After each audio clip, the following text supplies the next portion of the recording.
Will Anderson Jr., Defensive Rookie of the Year a year ago. A year ago. Now he's an old vet, you know. He's No, a not big yet, not timer. One year, just like that. And it's amazing how it flies by. I mean, already, here we go, year 3 coming, but you've had a huge impact on a team that's turned it around. Like, we've already forgotten how bad the Texans were before you got there, but man, what a lightning strike in Houston.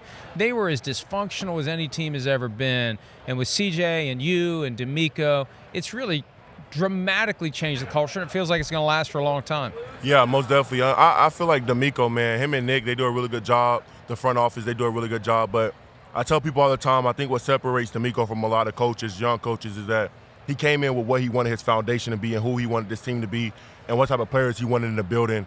And that's the type of people that they get in the building. That's how we're changing the culture, man. So I'm excited. I can't wait to keep seeing how our process goes and how far we continue to go. Let's crap on me for a second, all right? Because I got you wrong in the draft. We can do it more in a second. All right, take your time. Let it air it out a little bit, all right?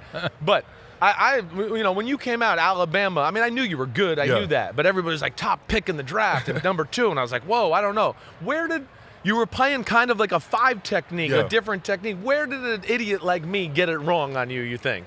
You know, I'm not sure. Yeah. I'm not sure. I think what my game is, you know, I'm a true defensive end at heart. You know what I'm saying? I don't do a lot of flashy stuff. I don't do all the pretty and stuff. I'm just a physical player, and I get straight to the point. And, you know, when people don't see the flashy and stuff like that, they think, oh, he's not that good. So, you know, I just stay true to who I am and stuff like that. And I know who I am at the end of the day, man. But, you know, it's media. You know what also, I'm saying? they didn't let you just go get the quarterback. Yeah, all the time I was playing a 4-eye. That's what I was trying to say, the 5 technique or whatever. Yeah. Coach Saban just entrusted me with a lot of responsibility because he knew what I could get the job done. And I'm the type of guy, whatever the team needs, I'm there for it, no matter how I may feel about it. That's what's hard about the draft, right? Because he's so good, now they make him do things that he's not really the best at, but he's good, so they use it. And then you go, wait, I don't know. I want to see him do what I think he's going to do in the NFL, and that's where he's kicking ass right now. Danielle Hunter, too, that helps, having him on that defense. What a guy he's been all these years, and it still doesn't get the credit he deserves. He doesn't. And it's so crazy because people ask me, like, how has he helped you? And I'm like, bro, as much as he's helped me on the field, he's helped me off the field. Like, his demeanor, like, he's like, bro, I'm not worried. Like, I know it's going to come. Like, I know I'm going to go get a sack. Like, I know I'm going to make this play. And that rubbed off on me so much. His confidence is so strong, man, but the way he prepares, the way he executes, the way he's so precise and consistent with his game, it's like none other. Any one move you took from him? No moves I took from him. Nothing, because me and him rushed completely different. Yeah. Completely different. But I would just say hand work is something I most definitely took with him. Being great with my hands is something that I learned from him. He works his hands all the time, on the side of practice, after practice, and they really still help my game. Right. Yeah, I mean, it's still fresh for you. I'm not trying to bring up bad memories, but nobody can tell us better about the Chiefs. Yeah. And what about them, their offense facing Mahomes? Just in your brief experiences, tell us about them and what it's like being on the field with them. They're a really great group that's gelled well together, man. They've been playing together for a really long time. You know, Patrick Mahomes and Kelsey, they have a really great connection. And, you know, going into this game, we was like, we can't make him run north and south. We got to make him run east and west. And if he runs north and south, that's when you see him make his big plays. Right. He's unbelievable with his legs. Kelsey starts scrambling. He starts scrambling. They dump the ball off. They make a big explosive play. But I think the battle is going to be up front. I think the Eagles have a really great defensive line. Jalen Carter, Nolan Smith, all those guys, man. And, you know, Chiefs have a really good O-line. But, you know, those guys on the Eagles, you know, physical, big. They're a special group. Knocking people back, getting off blocks, causing havoc on the quarterback. So it's going to be a good one. Yeah. I've been texting Joe to see if they've overturned that fine. You know, they don't like you talking, saying the truth. I don't want to get you in trouble, any more trouble than you're already in. But they don't like people saying things about the officials when the officials maybe aren't doing what they should. Yeah, you know, DeMeco had hit it before the game, and it was more so not saying blaming the refs, but it was just saying, like, this is a big-time game, and if you don't go by the rules, they're going to call it. And we have to do a better job of making sure that we're emulating that, like myself in practice, like make sure I'm not getting too close to the quarterback or being on a dummy when we do our D-line stuff, making sure I'm not out of control, you know, going there having some control. So, you know, we knew they was going to call it. It's a big-time game. We have to do a better job of executing, though, defensively and not giving up those big explosives. Does it drive you crazy, though, when you go watch the film after the game and you realize that you didn't do the thing that they said you did? All the time. When I hit him, I thought I just hit his chest.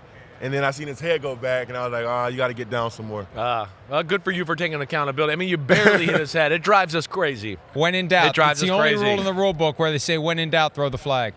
It is crazy. All right, so NFL, right? Oh, it is different than college. Yeah.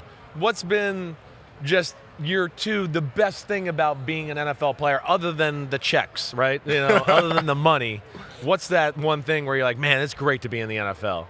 Man, I would just say the community, for real. Yeah. Like, Houston is unbelievable when it comes to being in the community, and to use my platform to go out and spend time with these fans and to, bring positivity and great influence on the community and be there for people and help people, it's really been a beautiful thing, and I don't take it for granted. It's a blessing, honestly. So to see I get to make somebody's day with the position I'm in, it just makes me want to keep going. Yeah, that's cool, man. Cool. The week began with Myles Garrett making it public that he'd like to get out of Cleveland. What's your reaction when you hear a player like that, established, accomplished, making it known to the world? Yeah. I'm ready to move on. Yeah, I think at this point, if he's accomplished a lot, like Defensive Player of the Year, All-Pro, Pro Bowler, led the league in sacks, like all that stuff, and I think right now he's at a point of his career where, like, I just want to win, man, and I'm not mad at him. Like, I think as growing up, we all dream of being in the Super Bowl and winning the Super Bowl, and I think that's just where he's at right now, what he wants to achieve. I don't think we got to talk to you after last year, but through 2 years into, like, what's your like, NFL moment where you're like, whether it's the player or I can't believe he's there, or just like, oh my gosh, this guy's so much better than I thought he was. Yeah. You have one that jumps out to you that way? Who's out the of- best player you've been on the field with so far that just all wowed the you? guys, Yeah. Lamar Jackson. Yeah. Right. Lamar Jackson. Talk and about it. We have to keep playing them every Yeah. year. And my rookie year, man, to now, like, nothing has changed. It's so hard to sack him. It's so hard to contain him, man. And he's one of the best to do it. Yeah. I mean, like, you just realize, like, what, you got any keys when he comes to playing him, or anything that you think about that's different as far as how to attack him?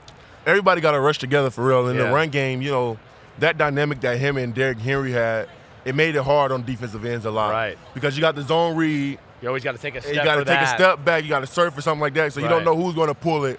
And it just kind of got a couple, like, tricky things they do there, man. But he's an unbelievable player, man. He's hard to bring down. He slips one tackle. Then he started running over here. You think he's going to tackle me. He jukes you. Were you shocked that Josh Allen won the MVP over him last night? I think they both had really great seasons. You know what I'm saying? Yeah. I think the word of Josh. I think he's a great QB. Yeah. I think Lamar's a good QB, but you got to leave up in the hands of the people who vote. Yeah, I know. What do the Texans need to do to go next level? We got to execute better, man. I feel like we got all the right pieces. We got all the right people in the building. They're going to keep bringing in great guys, man. But as players, as much as we want to look at coaching, as players, we have to take it upon ourselves. How are we sacrificing our time? How are we watching film together? What are we doing to make sure that we're getting enough out of the day to be ready for Sundays and be ready for these big games? Yeah. All right. And you're leaning Eagles in this game, I feel like. I'm not going for anybody. I got my Bama guys, though. You big chicken. I got my Bama guys, though. Okay. Roll all right. Tide. There's a lot of Tide. Bama guys over there. Okay. You are you making a fashion statement with that hoodie, or are you selling Jif today?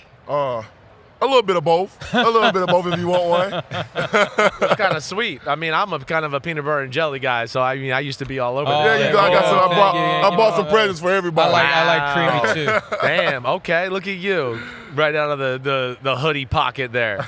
He's taking all sorts of snacks with him because he's flying home later. Yeah. So he's got almonds. So he's not staying? He's I'm got not this year. No, peanut I've been butter. here He's since got Sunday. Okay. Right? I mean, they're not paying me like you to stay here all the time. All right. So I got to get the hell out of here. I'm going home watching on the couch this year. Okay, I feel you. I feel you. You know, I can't do it all the time. Well, hey, maybe next year you won't be here on Friday. That's the or plan, Thursday man. Or Wednesday, and the Texans will be the ones knock off the Chiefs and make it here. So, Will Anderson Jr., congratulations on a great career so far. All the best moving forward. Thank you. I appreciate you guys for having me. You're the man. We'll be back from New Orleans. Thank you.